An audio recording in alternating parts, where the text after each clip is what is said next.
Good afternoon, friends. I'm Peter Rosenbaum, and I'm doing a podcast about the editorial that I published in the December 2021 issue of Developmental Medicine Child Neurology. In that editorial, I proposed an alternative way for us to think about how we as service providers and advocates present arguments on behalf of children and families when we're writing letters or otherwise being advocates. We often are asked to write letters about supports for children or families for resources such as insurance coverage or entry to school or other considerations that we think and the family thinks are important.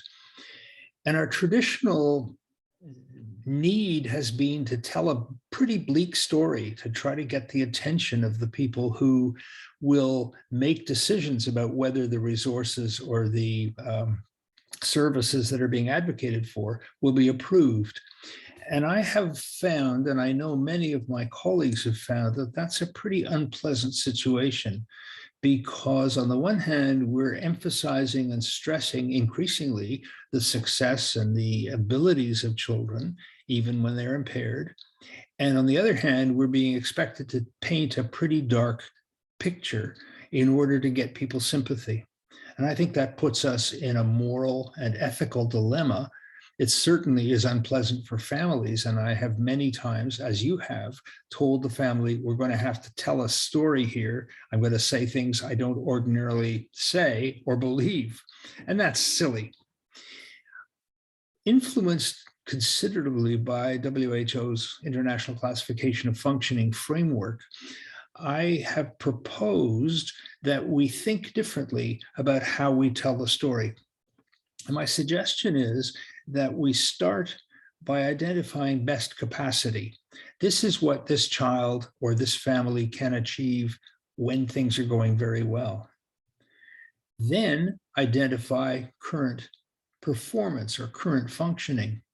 Then say there is a gap here between best capacity and actual performance, and the resources that we're advocating for, be they money or therapy or equipment or special placement in special settings, that these resources are meant to address the gap, to narrow the gap, and to try to help people's performance reach as close as possible to their capacity.